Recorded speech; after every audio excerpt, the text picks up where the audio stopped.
Good morning, Bayside. Welcome to another episode of AdmiralTV. Today, we are going to hear from Patterson Branian about a teacher classroom, hear a bit more about the ongoing pandemic, get to know the chess team, and get a preview at this week's sports. But first, let's see what's happening on the Bluff this week.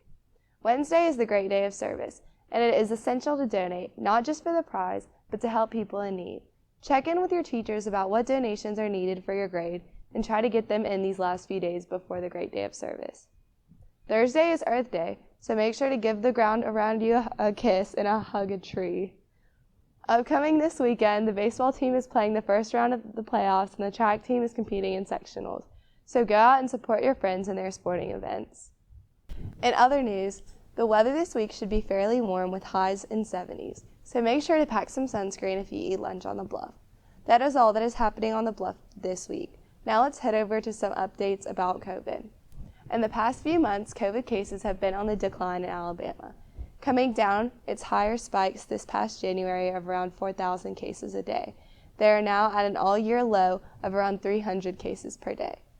This may be surprising due to the recent lifting of the mask mandate during spring break. However, the removal of the mandate showed no increase in cases.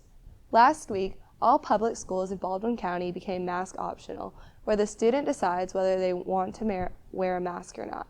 However, Bayside has no plans to remove their mask policy on campus. Other states that have listed mask mandates include Arkansas, Indiana, Iowa, Mississippi, Montana, North Dakota, Texas, Wyoming, Wisconsin, Kansas, and Utah. Hopefully, with the release of the vaccine and already declining cases, we can look forward to a somewhat normal summer and a normal school year next year. Have you ever wondered what the classroom of AdmiralTV looks like? Well, in this episode of AdmiralTV, we are going to go to the Hype House and have Mr. Robertson give us a tour. Today, we're looking at the Hype House, also known as Room 203. So, Mr. Robertson, what are the meanings behind these paintings from Southern Mystique? Well, all these were made by students for their project, and they're all depicting some aspect of the class dealing with Southern identity. So some of them are dealing with the natural environment, some are dealing with social issues like protest and change in the South, but these are just delightful pieces of art from students. So, Mr. Robertson, what are the meanings behind all of these clocks? To be honest, I wish that I knew. What essentially happened maybe like last year or a few years ago is they just started showing up. And I assumed that it was someone pranking me, and I don't know where they were all coming from, but every day I'd come in there and there was a new clock on the wall. So this is what we ended up with. In conclusion, this classroom is hype. Back to you, Lily. Wow, those were a lot of clocks. Now let's head over to Reed, where he will be interviewing two star players on the famous Bayside chess team. Right now, I'm about to interview some students from the chess team. So, why do you enjoy chess? I enjoy Bayside chess because of winning and the team bonding that really happens during the trips. Just really like it. I mean, I like winning and I do a lot of that. What is the Bayside chess program like? The Bayside chess program is very fun, and like I said, it's a real team, and it almost turns into a kind of family after a long time. Bayside chess program, as our coach will remind anyone, is the only Bayside program that has won a national championship. It was back in, I think, the 90s. And recently we tied for second place at just like the last national tournament, in-person one at least. Finally, for the question we've all been waiting for, is chess a real sport? I don't think chess is a real sport. It's not really based on athletic ability, but it can still be just as hard as other sports. I don't know if I would exactly consider it a sport or not. I mean, it's definitely not a physical sport.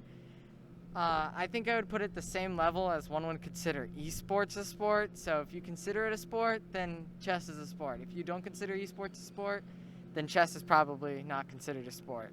That's been all for now. Back to you, Lily. Interesting answers. Next up, let's head over to Jack for this week's sports recap. What's up, Admirals? I'm Jack Hicks, and this is the weekly sports recap. Let's get into it. Starting with golf, there was a boys varsity match on Monday against McGill Tulin and Spanish Fort at Rat Creek Golf Club. On Wednesday, Boys JV has a match against UMS Wright, McGill-Tulane, St. Paul's, and Spanish Fort at Azalea City Golf Course. On Thursday, boys and girls varsity have a golf match, the girls at Timberline Golf Club as part of the Husky Invitational, and the boys against St. Michael's and Baldwin County High School at Lakewood Golf Club. Hit 'em straight, golf team. Moving on to baseball, there is a boys varsity game on Monday at Bayshore Christian, which will mark the end of the baseball regular season. The first round of playoffs will be this Thursday and Saturday. These are very big games for the baseball team, so be sure to show your support. Good luck, baseball team. Next up, we have soccer. On Tuesday, girls and boys varsity have a game against St. Luke's at home, so be sure to come out. Both girls and boys varsity also have a game on Thursday against Davidson, also at home. Best of luck, soccer team. Last but not least, we have track and field. Track and field has a fairly light week this week in terms of meets, but there are 2 on Friday and Saturday in Cullman, Alabama as part of the state meet. Go get 'em, track team. Anyways, that's all the games this week, so back to you, Lily.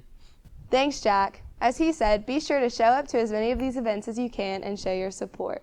That's all we have for this week's episode of Admiral TV. Remember that you can check out highlights on our YouTube channel or watch previous episodes on our live stream page. Have a great week and go Admirals.